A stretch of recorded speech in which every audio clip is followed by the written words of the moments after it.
이제 이 내용들은 이제 거의 다 아시겠죠? 지금 세 번째 하고 있으니까. 8장 27절에서 38절 말씀 같이 읽겠습니다. 한 목소리로. 예수와 제자들이 빌립보 가이사라 여러 마을로 나가실새 길에서 제자들에게 물어 이르시되 사람들이 나를 누구라고 하느냐. 제자들이 여짜와 세례 요한이라 하고 더러는 엘리야 더러는 선지자 중에 하나라 하나이다. 또 물으시되 너희는 나를 누구라 하느냐. 베드로가 대답하여 이르되 주는 그리스도시니이다 하매 이에 자기의 일을 아무에게도 말하지 말라 경고하시고 인자가 많은 고난을 받고 장로들과 대제사장들과 서기관들에게 버림받아 죽임을 당하고 사흘 만에 살아나야 할 것을 비로소 그들에게 가르치시되 드러내놓고 이 말씀을 하시니 베드로가 예수를 붙들고 항변하매 예수께서 돌이키사 제자들을 보시며 베드로를 꾸짖어 이르시되 사탄아 내 뒤로 물러가라. 내가 하나님의 일을 생각하지 아니하고 도리어 사람의 일을 생각하는도다 하시고 무리와 제자들을 불러 이르시되 누구든지 나를 따라오려거든 자기를 부인하고 자기 십자가를 지고 나를 따를 것이니라. 누구든지 자기 목숨을 구원하고자 하면 잃을 것이요 누구든지 나와 복음을 위하여 자기 목숨을 잃으면 구원하리라. 사람이 만일 또 온 천하를 얻고도 자기 목숨을 잃으면 무엇이 유익하리요. 사람이 무엇을 주고 자기 목숨과 바꾸겠느냐. 누구든지 이 음란하고 죄 많은 세대에서 나와 내 말을 부끄러워하면 인자도 아버지의 영광으로 거룩한 천사들과 함께 올 때에 그 사람을 부끄러워하리라. 아멘. 저녁에 주님 전화와 말씀 앞에 서신 여러분을 주님의 이름으로 환영하고 축복합니다. 하나님의 평안과 예수 그리스도의 은총이 함께 하시기를 주님의 이름으로 축원합니다. 우리는 이 말씀, 본문 말씀을 벌써 세 번째 읽었습니다. 그러면 여러분 이 말씀을 읽으시면서 어떤 생각을 하십니까? 첫 번째는 예수님의 그 너희는 나를 누구라 하는 고백에 베드로가 주는 그리스도십니다라고 정말 정답과 같은 고백을 하고 금방 돌이켜서 사탄 같은 말을 하는 그런 상황이 우리의 삶에 분명히 있다 이렇게 생각하기도 하죠. 두 번째는 뭐냐면 지난주 말씀드린 것과 같이 왜 그럼 빌립보 가이사라에서 예수님은 제자들에게 물어봤는가? 거기가 어디라 그랬죠? 빌립보 가이사라가 빌립보라는 분봉왕이 세운 가이사라를 위한 그러니까 로마 왕을 황제를 위한 도시다. 그 도시는 우상숭 신전이 있고 또 황제의 권력이 있고 더 나아가서 통치하고 있는 빌립 왕의 통치권이 있는 그것이 가장 우선시되는 그 한복판에서 예수님은 너희는 나를 누구라고 하느냐라고 물어보실 때 그 대답은 뭐냐면 예수님이 그리스도십니다. 예수님이 왕이십니다. 예수님이 정치적 왕보다 더 뛰어나시고 로마의 황제보다 더 뛰어난 분이십니다. 하나님의 아들이십니다라는 이 고백은 내가 어떤 절대 권력에도 굽히지 않고 오직 예수님만 따라가겠다는 신앙의 결단이었다는 말씀을 드렸습니다.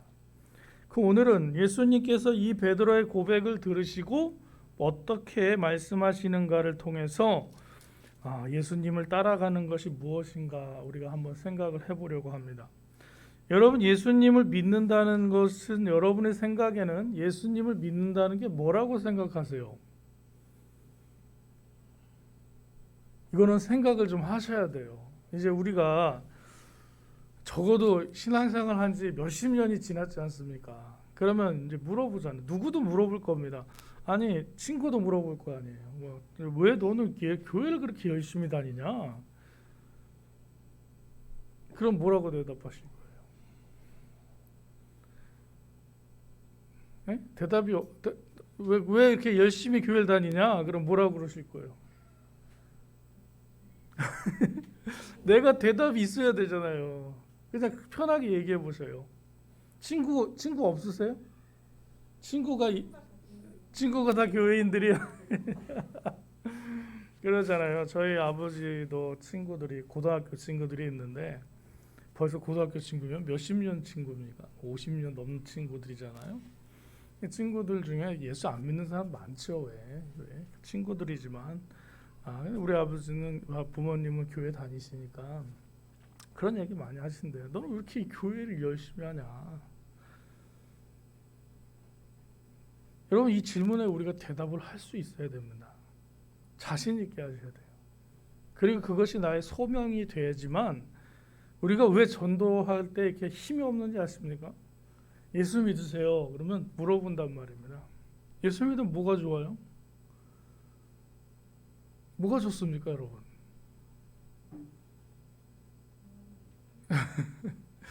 마음이 평안하고 하나님께서 나이가 함께 동행하시고 이 사람들은 그걸 모르잖아요.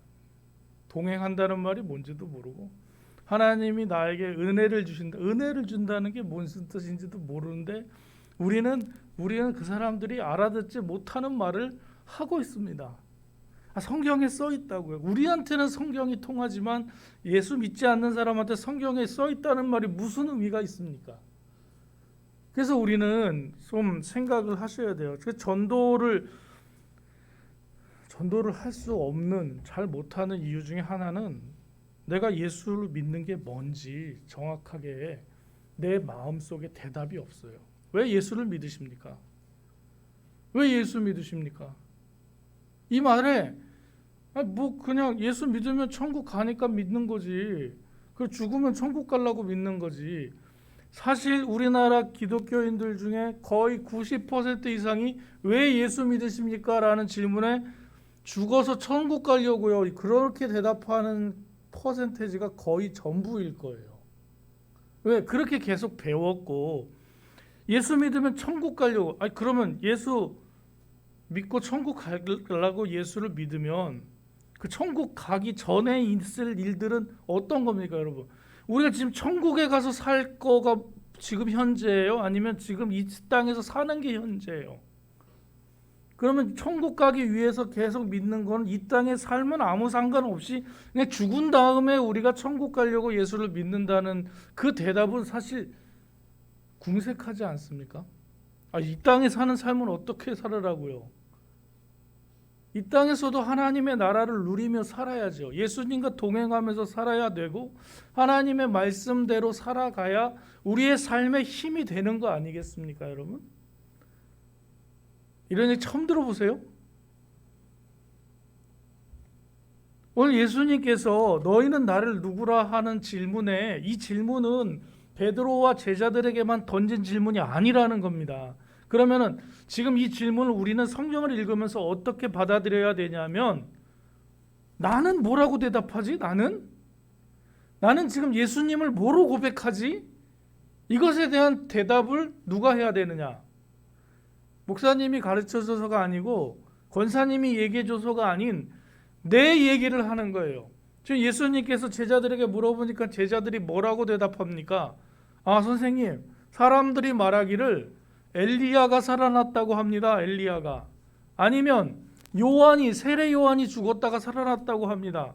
아니면 선지자 중에 하나라고 얘기합니다. 라고 대답할 때 예수님은 그 대답에 대해서 가타부타 말씀도 안 하세요. 맞다, 틀리다, 옳다 이런 얘기 안 하시고 다시 물어보십니다. 그럼 너희는 나를 누구라고 하느냐? 예수님을 따른다는 것은 이 질문에 대답을 하면서 살아가겠다고 결단하는 것입니다. 그럼 왜 이거를 매일매일 대답해야 되냐면 매일매일 그 대답이 달라져요. 내 삶의 실존에 있는 삶의 상황마다 내 대답이 달라질 수가 있다는 것입니다. 내가 예수님을 병 고치시는 분으로만 생각하면 내 몸이 건강할 때 예수님은 필요합니까? 필요하지 않습니까? 별로 필요 없어요. 왜? 나 건강하잖아요. 예수님을 우리에게 뭐 어떤 경제적인 이익을 주는 그런 분으로 생각하고 예수님을 믿으면 나는 축복받아서 경제적으로 잘 될 거야 라는 걸 고백하고 믿는 믿음이라면 주는 나의 그 윤택한 삶을 지원해 주시는 분입니다 라고 고백할 수밖에 없는 거잖아요. 예수님 믿어서 내가 잘 될 거다. 근데 그런 분들 많았거든요. 예수님 믿으면, 부흥 강사님도 그런 얘기 많이 했어요. 예수님 부르면 뭐 화장실 하나 있는 집에서 화장실 2개 있는 집으로 가고, 뭐 티코에서 뭐 그랜저를 타고, 믿습니까? 그럼 다 아멘 그랬던 적이 있었죠? 있었습니다. 솔직히 저도 그런 얘기 많이 들었고 부흥했더니 그게 아니라는 얘기가 아니라 예수님을 뭐라고 고백하는가가 중요하죠. 여러분이 예수님을 뭐로 고백하십니까? 예수님은 우리를 마음의 평안과 영생을 주시는 분이다 라고 고백하면 내 안에 평안과 감사와 기쁨이 넘치면 그 고백과 맞는 삶을 사는 거지 않습니까? 맞죠? 예.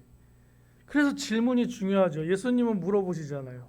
너희는 나를 누구라고 하느냐? 그래서 이 질문에 누가 대답해야 된다고요? 내가 대답해야 돼요. 베드로가 대답한 베드로의 고백을 붙잡고 살기는 우리는 사실 베드로가 아니기 때문에 그게 정답이지만 우리는 나의 정답을 예수님 앞에 던져야 됩니다. 그리고 그 정답대로 살아야 우리가 힘 있는 그리스도인으로 살 수가 있어요. 대답할 게 있잖아요. 너 왜 예수 믿니? 예수님은 나의 구주시고 난 죽을 수밖에 없는 죄인이지만 예수님께서 나를 위해 십자가에 달려 죽으셔서 그 피값으로 나를 사셨기 때문에 나는 내게 아니야. 나는 내 인생은 내게 아니고 누구 거냐? 예수 그리스도 거다. 그래서 예수님께서 나를 부르시는 그곳에 내가 서 있고 예수님께서 나를 필요로 하시는 그곳에 내가 서 있다. 뭔가 대답이 있어야 되지 않겠습니까? 여전히 내 삶의 주인이 나인 상태로는 이렇게 대답하기가 쉽지 않습니다. 내가 주인 삼은 모든 걸 내려놓아야지 비로소 하나님의 뜻대로 살려고 몸부림치는 진정한 예수님을 따르는 제자의 삶을 살게 되는 것이죠.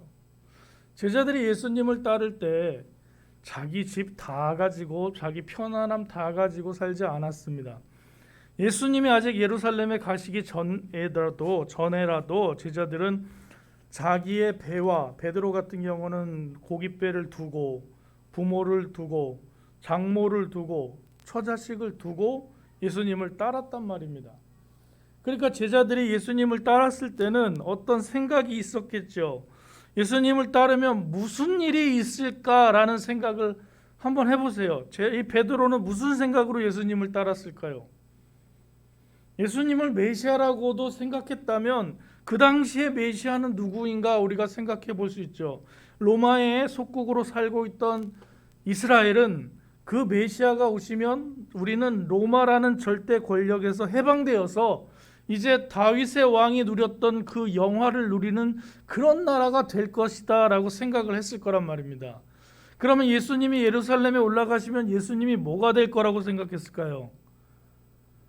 적어도 왕이나 무슨 총독이나 아니면 독립투사 뭐 김구 선생님 같은 분이 될 거라고 생각했겠죠. 지금 우리나라 말로 표현하면 뭐 임시 정부의 뭐 수석이라도 주석이라도 될 것 같이 생각을 했겠죠. 그러면 그분이 예수님을 내가 3년 동안 따르던 예수님이 그렇게 높은 지위에 올라가면 나는 적어도 뭘 할 거라고 생각해요. 요즘 좀 그 윤핵관이라는 이름이 있는 것처럼 대통령이 내가 모시던 분이 대통령이 딱 되면 나는 적어도 대통령하고 친한 뭔가 권력을 가지는 장관이나 뭐 아니면 뭐 대통령실에 들어가는 뭐 그런 어떤 권력이라도 가지지 않겠냐라는 생각을 능히 할 수 있을 거라고 짐작하죠. 지금 베드로가 예수님께 주는 그리스도십니다라고 고백했는데 예수님이 뭐라고 말씀하십니까? 예수님이 31절 말씀 우리 같이 한번 볼까요? 예수님 뭐라고 말씀하세요? 31절 말씀을 같이 보겠습니다. 읽겠습니다. 시작. 인자가 많은 고난을 받고 장로들과 대제사장들과 서기관들에게 버림받아 죽임을 당하고 사흘 만에 살아날 것을 비로소 그들에게 가르치셨다. 지금 예수님께서 주는 그리스도십니다 라고 대답하니까 뭐라고 알려주세요? 자기가 어떻게 될 거라고? 31절 말씀 보니까 죽음을 당할 거다라고 알려주십니다. 아니 지금 예수님이 적어도 무슨 장관이나 대통령이나 무슨 왕이 될 거라고 생각하고 예수님을 따랐는데 예수님은 뭐라 그래요? 나는 올라가면 죽을 거야. 그러니까 지금 베드로 깜짝 놀랍니다. 내가 예수님을 왜 따랐는데, 내가 2년 동안 예수님의 수발을 왜 들었는데, 예수님이 왕이 되셔야 내가 무슨 총리라도 되고 뭐 이렇게 권력을 누리는 사람이 돼야지, 내가 그거 보려고 예수님을 따랐는데 예수님 죽는다고요? 말도 안 되는 소리 하지 마십시오 하고 예수님을 붙들고 막 이렇게 항변을 하지 않습니까? 그러니까 베드로는 지금 예수님을 누구라고 생각한 거예요. 여기서 그리스도라는 말은 베드로의 입장에서 봤을 때는 예수님이 뭐라고 생각한 거냐면 어떤 로마에서 해방시키는 해방 전사나 어떤 독립 투사나 이런 걸로 생각을 했거나 권력을 잡을 분으로 생각을 했다는 것을 우리가 짐작해 볼 수 있습니다. 우리가 예수님을 어떻게 고백하느냐에 따라서 행동이 달라집니다. 베드로도 그렇게 행동이 달라지잖아요. 예수님을 정치 세력 어떤 권력을 장악할 분으로 봤으면 그 분이 한 죽임을 당하면 안 되는 거잖아요. 죽임을 당하면 안 되고 어떻게 해야 돼요? 자기가 산헤드린을 장악하고 서기관들을 장악하고 헤롯 땅들을 다 장악해서 이 유다를 다윗 왕 시절처럼 잘 살도록 만드는 그런 왕이 되겠다고 말씀해 주셔야 제가 주님을 따랐던 그것이 다 보상받습니다라고 얘기할 판인데, 난 올라가면 죽임을 당할 거다. 그러니까 베드로가 말하기를 안 됩니다. 주님, 선생님, 그게 무슨 말입니까? 그러자 예수님께서 바로 자기의 신앙 고백을 했던 베드로에게 33절 말씀 같이 읽습니다. 예수께서 돌이키사 제자들을 보시며 베드로를 꾸짖어 이르시되 사탄아 내 물러가라. 내가 하나님의 일을 생각하지 아니하고 도리어 사람의 일을 생각하는도다 하시고, 그래 꾸짖습니다. 그리고 나서 34절 말씀 무리들에게 뭐라고 말씀하시느냐 하면 함께 읽습니다. 무리와 제자들을 불러 이르시되 누구든지 나를 따라오려거든 자기를 부인하고 자기 십자가를 지고 나를 따를 것이니라. 생각지도 못한 말씀을 하십니다. 누구든지 나를 따라오려거든 자기를 부인하고 자기 십자가를 지고 나를 따라. 우리가 예수님을 따르는 데는 뭡니까? 어떤 부귀 영화와 건강과 어쩌면은 재산의 증식과 아니면은 우리의 권력이나 우리의 힘이 커지는 뭔가 영향력을 미칠 수 있는 그런 거를 생각하고 예수님을 따랐는데, 예수님은 자기를 부인하고 자기 십자가를 지고 나를 따라오라 라고 말씀하십니다. 그것이 예수님께서 우리를 초대하시는 제자의 길입니다. 제자도라고 하죠. 이 얘기는 무슨 말입니까? 그냥 쉽게 얘기하면, 야 너희들 나를 따를 때에 그냥 날마다 행복하고 기쁠 거라고 절대 생각하지 말고 너희가 힘들면 힘든 그대로 그 십자가를 그대로 지고 나를 따라와야 된다라고 말씀하십니다.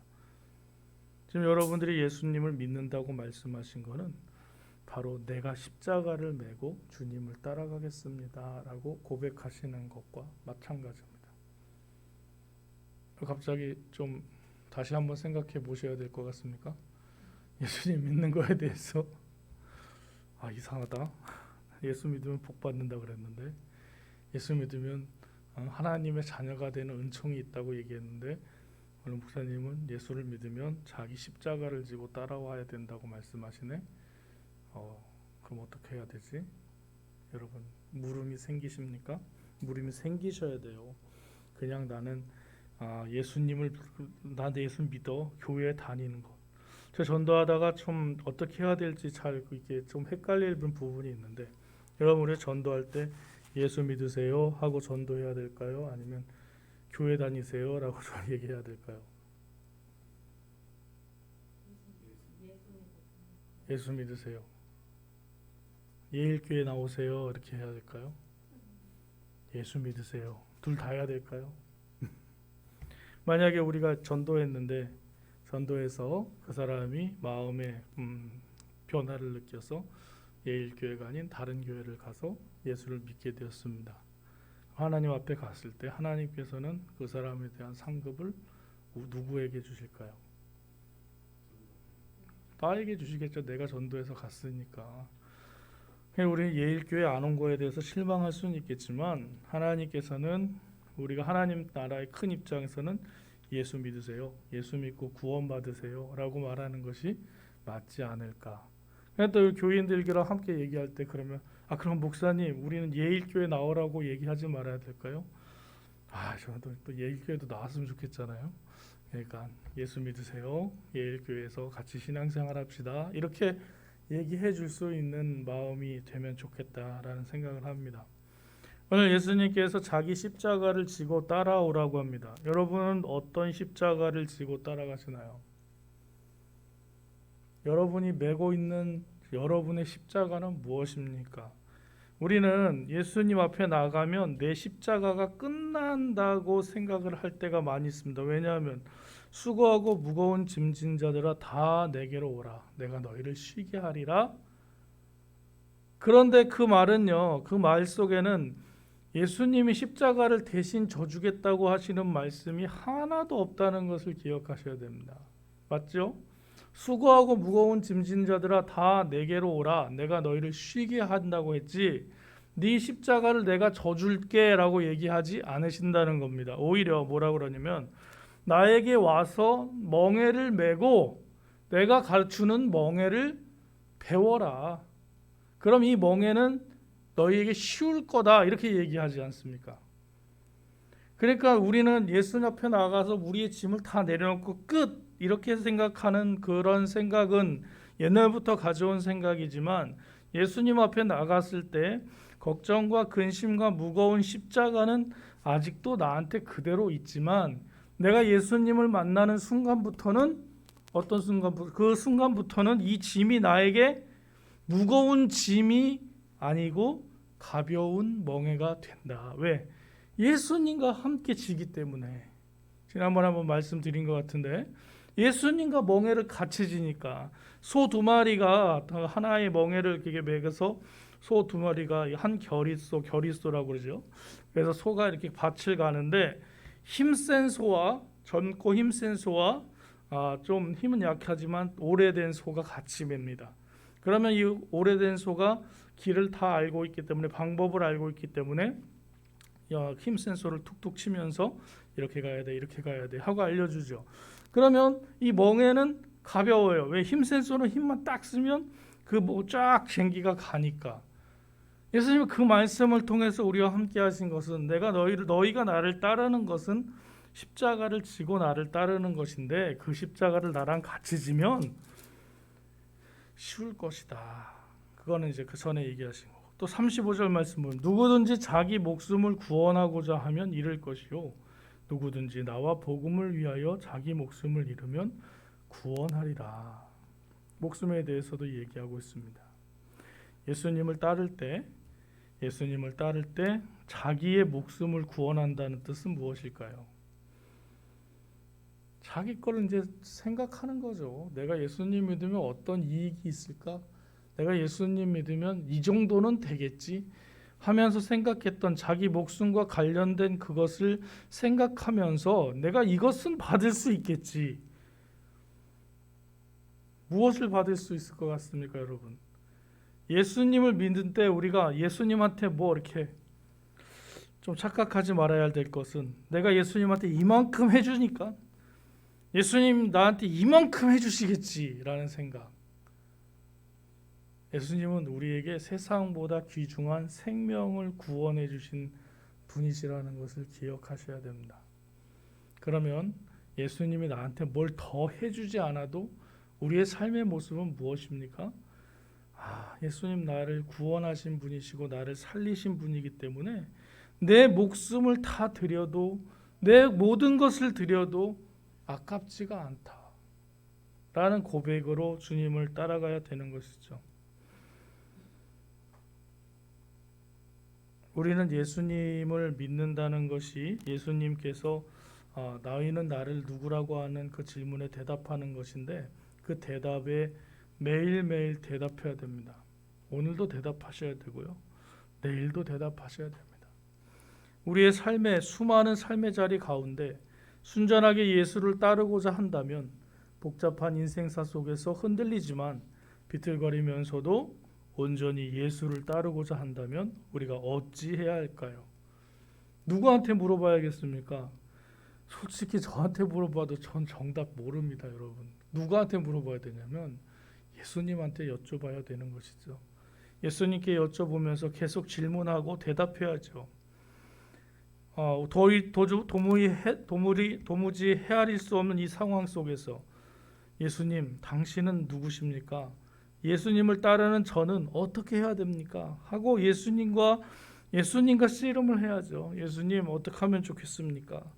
이 시대의 아픔을 직면하고 있는 이 순간, 예수님은 나를 통해서 뭘 하기를 원하십니까? 하나님의 뜻은 무엇입니까? 오늘 여기에서 예수님, 당신은 누구십니까? 갈 길 몰라 헤매이고 있는 이 순간 속에서 예수님, 당신은 누구십니까? 그렇게 질문할 때 우리의 마음 속에서 예수님에 대한 진정한 고백이 나오게 될 것입니다. 그리고 그 고백은 우리를 하나님 앞에서 자유롭게 할 것이고 우리의 삶의 무거운 짐에서 해방될 수 있도록 우리를 인도할 것입니다. 마음의 평안과 감사와 기쁨이 넘치게 될 것입니다. 천국의 소망이 생기게 될 것입니다. 여러분, 천국 가기 위해서 예수 믿는다는 말 진리의 말씀이지만 그게 전부가 아닌 것을 기억하시기 바랍니다. 이 땅에서도 천국의 소망을 가지고 천국같이 살길 위해서 우리는 예수님을 따르는 것입니다. 예수님이 우리를 구원해 주신 그 사랑에 감사하며 기쁨으로 나아가는 것이죠. 여전히 우리 인생의 구원자 되신 예수님께 물어보지 않고 대답하지 않고 내 뜻대로 아니면 시대의 정신대로 휩쓸려 사는 사람들, 또 기존에 그랬으니까 나는 그렇게 살아왔던 것처럼 그냥 대답 없이 질문 없이 그렇게 살아간다면 우리는 그 삶 속에서 진정한 하나님을 만나기는 어려울 것입니다. 아인슈타인이 이렇게 얘기했다고 합니다. 어제와 똑같이 살면서 미래를 기대하는 것은 정신병 초기 증세다. 똑같은 방법으로 반복하면서 다른 결과가 나오기를 기대하는 사람은 정신병자라고 아인슈타인이 얘기했다고 합니다. 과거와 동일한 방법으로 동일한 자세로 사는데 우리의 삶에 어떤 변화가 있을 거라고 생각하고 기대하는 것은 말이 안 되겠죠. 우리 삶에 찾아오신 예수 그리스도, 우리를 구원하신 하나님의 아들 구세주 그리스도 예수님께 여쭤보시기 바랍니다. 예수님과 함께 동행하는 것이 무엇입니까? 주님, 제가 주님을 따르기 위해서 무엇을 해야겠습니까? 예수님, 당신은 누구십니까? 라는 질문을 드리며 너는 나를 누구라고 하느냐? 라는 질문이 들리겠지요. 그때 여러분이 뭐라고 대답하시겠습니까? 그때 대답하시는 대답이 여러분의 삶을 이끌어가고 여러분의 크리스찬으로서의 정체성을 가질 수 있도록 인도할 것입니다. 여러분이 그 대답을 찾으시면 여러분은 예수 그리스도의 등을 발견하게 될 것입니다. 너희는 나를 따르라고 하실 때, 내 뒤를 따르라고 하시면 예수님께서는 어디에 계신 거냐면 우리 앞에 서서 나가시는 거죠. 그래서 예수님께서 그 등을 보여주시면 우린 그 등을 따라서 나아가는 겁니다. 마치 모세가 이스라엘 백성을 이끌어내기 위해서 하나님의 부르심을 받고 시내 산에서 하나님을 만나서 하나님, 당신의 영광을 보여주십시오 하고 간구했을 때 하나님께서 하나님과 모세가 직접 보면 모세가 죽으니까 가려주셨다가 딱 열어주셨을 때 하나님의 등을 보았다고 그런 것처럼 우리는 그 등을 보게 될 것입니다.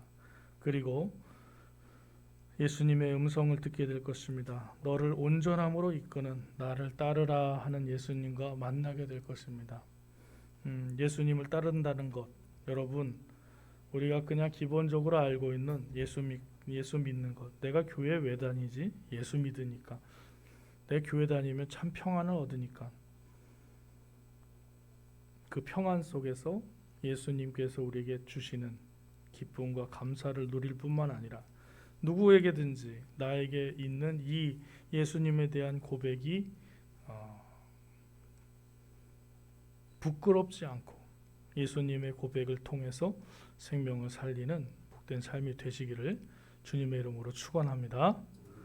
우리가 함께 기도하실 때에 세 가지 기도 제목 가지고 기도하실 텐데요. 첫 번째는 당신은 누구십니까? 질문하며 예수님을 찾아가는 십자가의 길을 걷게 하옵소서. 두 번째는 나를 따르라고 부르신 주님의 음성에 기쁨으로 응답하게 하소서. 세 번째는 교회와 가정과 성도들과 자녀들을 위해서 기도하겠습니다. 세 가지 기도 제목 가지고 함께 기도합니다. 주여 한번 부르시고 통성으로 기도하겠습니다. 주여, 사랑과 은혜가 풍성하신 하나님 아버지 감사합니다. 너희는 나를 누구라고 하느냐 하는 예수님의 질문에 베드로는 주는 그리스도십니다 라고 대답합니다. 아버지 하나님, 우리도 그 대답이 참 좋습니다. 우리도 예수님을 그리스도라고 고백하며 하나님의 아들이라고 고백하며 따르기를 원합니다. 아버지 하나님, 그러한 우리에게 너희 십자가를 메고 따라오라고 말씀하시는 예수님의 음성을 듣습니다. 아버지 하나님, 우리가 예수님을 믿으면 무엇을 얻을 것인가를 기대하고 나아갔던 모든 것들보다 더 큰 것을 요구하시는 예수님의 그 요구에 우리가 다시 한번 우리의 생각을 하나님께 올려드립니다. 주님을 따라 살아가는 것이 무엇인지를 다시 한번 깨닫게 하시고 말씀으로 고백하게 하시고 예수님께 여쭤보며 주님, 당신은 누구십니까? 라고 질문하며 그 질문에 대답하며 나아가는 우리의 믿음이 되기를 소망합니다. 당신은 누구십니까? 하는 질문에 예수님이 우리의 구세주이시며 하나님의 아들이십니다 라고 고백할 때에 우리의 삶에 능력이 나타나게 하여 주시옵시고 우리의 고백을 통하여 죽어가는 영혼들이 살게 하시고 예수 그리스도의 복음이 증거되어지는 역사가 나타나게 도와주시옵소서. 주님, 우리가 믿음으로 고백하는 이 믿음 위에 서게 하시고 그렇게 고백하기 때문에 내가 삶에 힘들고 어려운 상황이 오더라도 그 고백대로 주님 앞에 서고 살아갈 길로 결단합니다. 아버지 하나님, 나를 따르라고 부르신 주님의 음성의 기쁨으로 응답하게 하여 주시옵소서. 아버지 하나님, 그 길이 가시밭길 같고 그 길이 좁은 길일 것 같지만 주님께서 그곳에 생명이 있다고 말씀하셨고 좁은 길로 가라고 말씀하십니다. 아버지 하나님, 무겁고 힘든 그 멍에를 지고 주님을 따라가는 것처럼 보이지만 주님과 우리 동행해 주시고 주님께서 우리의 멍에를 같이 져주셔서 아버지 하나님, 우리의 삶의 무게가 줄어들고 예수님으로 말미암아 우리의 삶에 생명이 넘치는 생명의 능력이 나타나는 삶이 되기를 소망하오니 주여 동행해 주시고 역사하여 주시옵소서. 우리 엘교회를 위해서 기도합니다. 우리 성도들 가정을 축복하여 주시고 그 가정에 필요한 것들을 채워주실 뿐만 아니라 그 속에서 신앙의 고백들이 나오게 하시고 예수 그리스도에 대한 삶의 고백들로 인하여 그 가정이 잘되고 자녀들이 잘되고 기업이 잘되는 축복이 있게 하여 주시기를 간절히 원합니다. 주님, 함께하여 주시옵소서. 하나님, 감사합니다. 오늘 주님의 말씀을 기억하며 다시 한번 하나님 앞에 섭니다. 너희는 나를 누구라고 하느냐? 라는 질문에 우리는 뭐라고 대답하겠습니까? 그동안 전통적으로 알고 있었던 그 대답뿐만 아니라 내 신앙으로 고백하는 믿음의 고백들을 주님 앞에 올려드릴 수 있도록 인도하여 주시옵소서. 그래서 아버지 하나님, 어디를 가든지 나를 통해서 전파되어지고 증거되어지는 예수 그리스도의 은혜와 예수 그리스도의 능력이 우리의 간증이 되게 하여 주시옵시고 또 다른 생명을 살리는데 쓰임받는 인생 되도록 역사하여 주시옵소서. 아버지 하나님, 오늘도 이 저녁에 주님의 말씀을 듣고 결단하며 나아가는 백성들 축복하시고, 주는 그리스도시요 살아계신 하나님의 아들이십니다 라고 고백했던 베드로의 그 고백대로 우리도 믿고 고백하며 나아가게 하셨어. 아버지 하나님, 우리의 십자가를 메고 주님을 따를 때에 주님께서 베풀어 주시는 참된 평안과 기쁨의 삶을 사는데 부족함이 없도록 인도하여 주시옵소서. 우리의 가정과 또 자녀들과 일터를 축복하시고, 또 이 주님께 몸된 교회를 세우셨사오니 이 교회를 통하여 생명을 살리는 귀한 사역에 주님 우리가 쓰임 받을 수 있도록 도와주시고 열매를 주님께서 보아 주시옵소서. 지금은 우리 주 예수 그리스도의 은혜와 하나님 아버지의 무한하신 사랑하심과 성령님의 감화 감동하시고 교통하시는 역사하심이 이제 너희는 나를 누구라고 하느냐 하는 예수님의 질문을 매일매일 묵상하며 그 질문에 대답하며 믿음으로 살기로 결단하는 주의 백성들 머리머리 위에와 그들의 가정과 자녀들 일터 위에, 이 나라와 이 민족, 북녘에 있는 동포들과 세계에 나가서 복음을 전하시는 선교사님과 그 가정과 사역 위에, 그리고 그 태풍으로 큰 수해를 당한 경북 지역의 모든 이재민들과 우크라이나의 난민들, 또 이 땅의 고통으로 주님 앞에 호소하는 그 부르짖는 사람들 머리 위에 지금부터 영원토록 함께 하시기를 간절히 축원하옵나이다. 아멘.